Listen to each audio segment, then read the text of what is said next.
Alrighty, so now that we know how to find the factored form and use that to find the zeros, we can find vertex from that. We can get the y-intercept from the standard form.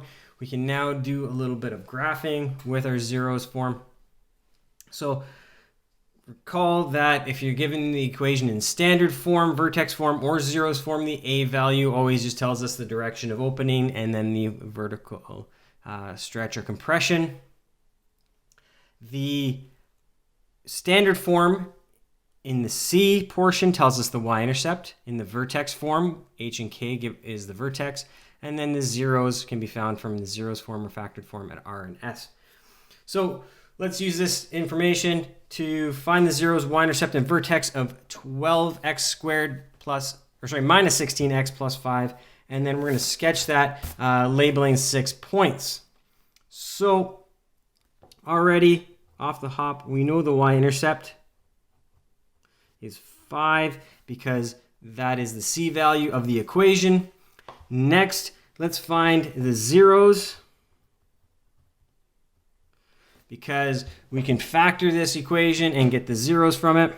So we have y equals 12x squared minus 16x plus 5. And then if we multiply the first and last coefficients, we get 60. Again, there's no common factor here, so we go right to multiplying the first and last coefficients for decomposition. Two numbers that multiply to 60, add to negative 16 are going to be 6 and 10. Negative 6x and negative 10x specifically will work for our values. They both need to be negative to get negative 16. Negative times a negative is positive. So now that we have that, we can common factor out each pair, the factor by grouping. So we have a 6x and then 2x minus 1, and then minus 5 is our common factor for the next pair, 2x minus 1. Finally, the 2x minus 1 is the common factor that we take out.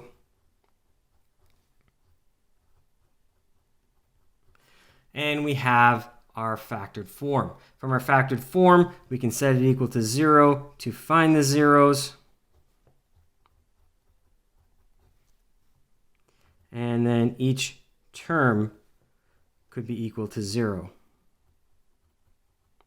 So either 2x minus 1 or 6x minus 5 is equal to 0.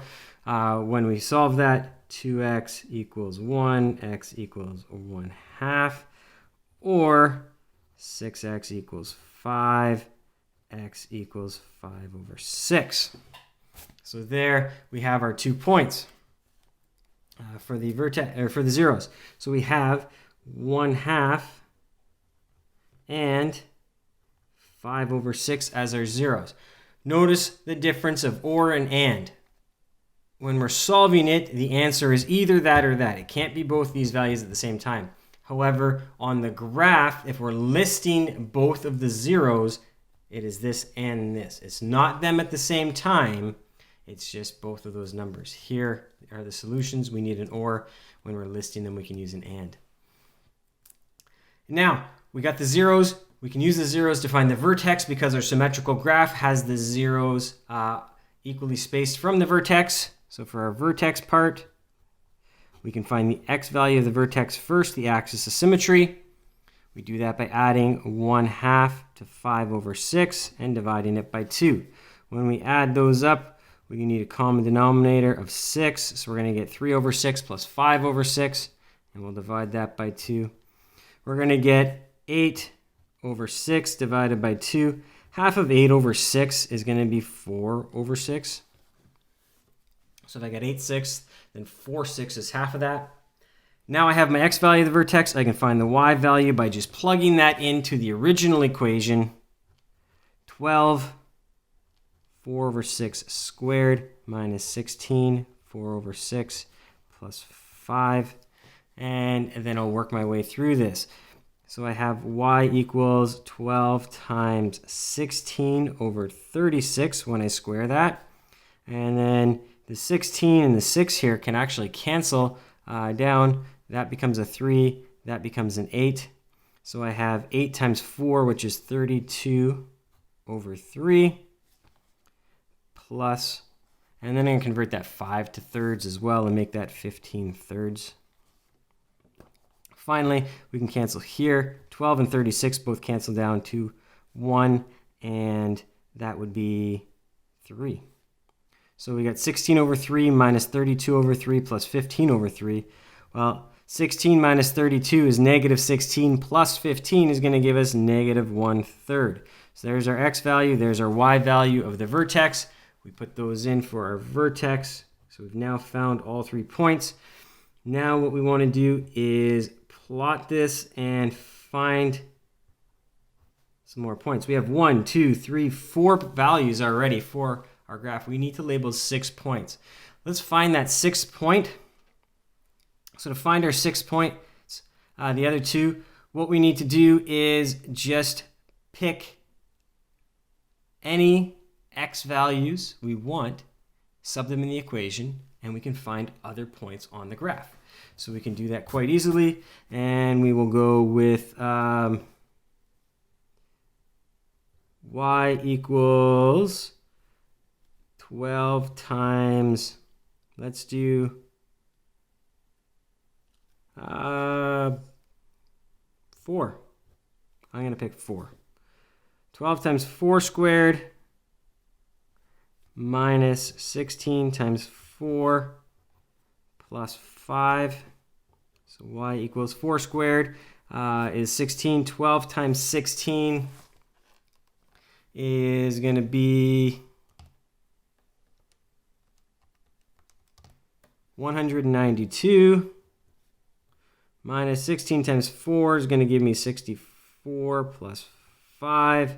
So that's going to give me 192 minus 64 plus 5.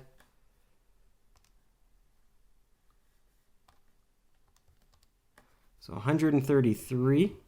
So 4 and 133 is another point. And then I'm going to pick 1. 12 times 1 squared minus 16 times 1 plus 5. So that's going to be 12 minus 16 plus 5. Y equals 12 minus 16 is going to be 4 plus 5 is going to be 1. So I'm going to get 1 and 1. So there's my all 6 points. I'm going to even list those points that I'm going to use are 4 and 133 and 1 and 1. Now, we're going to need to make a fairly tall graph here for our points to fit kind of somewhat reasonably. Now, this is just a sketch, so nothing is accurate.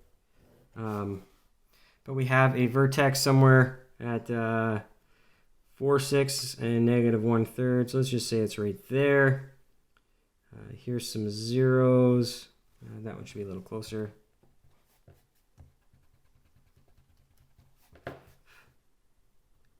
Here's some zeros. There's our point where we're crossing the axes. And then going to do a rough sketch here of a parabola. It's going to look something like this. So this point is 5. This x value is 1/2. This x value is 5 over 6. My vertex is 4 over 6 and negative 1/3. I got a point at, that should be negative 1. Negative 1. Right? No. Oh, no, that's positive 1. That's positive 1 still. Yeah. So positive 1's over here somewhere. So 1 and say that's 1 and 1. It's not accurate at all. Actually, 1 and 1's way down here. We'll put it there. So there's 1 and 1. And then 4 and 133. 4 and 133. I'm going to say the 4 and 133 is probably a bad choice for a point to pick because it's so high up, which really squishes squishes this stuff in together. But we have all our points jammed in there. Fractions are okay. I know a lot of you are uncomfortable with those, but they do still mean the same thing, whether you got fractions, decimals, or whole numbers. Everything works the same. All right. The other thing we can do with this is, given the graph, we can write an equation in standard form. So I got a point here, and then I got two zeros. This would be the vertex. So we can either solve this in one of two ways. We can start with the vertex form, or we can start with zeros form. Let's start with zeros form though. Y equals a x minus r x minus s.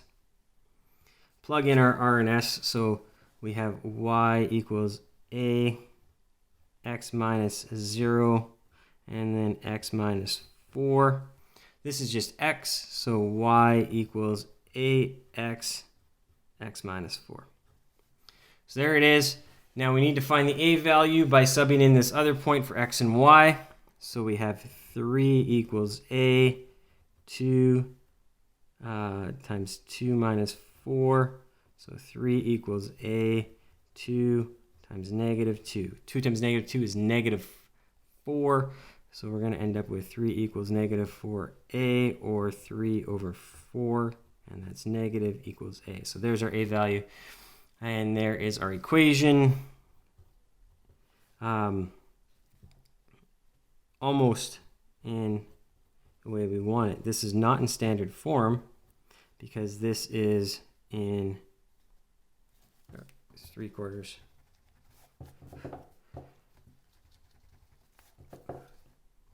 x minus 4. This isn't in standard form, so we have to expand that out. And so let's do that over here. Y equals negative 3/4 x squared plus 3 when we expand that out. There's our equation in standard form. Finally, say we take that equation that we created, y equals 3/4 x squared plus 3, and we assume that that is the cross section of a parabolic tent, where x is the width and y is the height of the tent. So this is our parabolic tent. What is the width of the tent?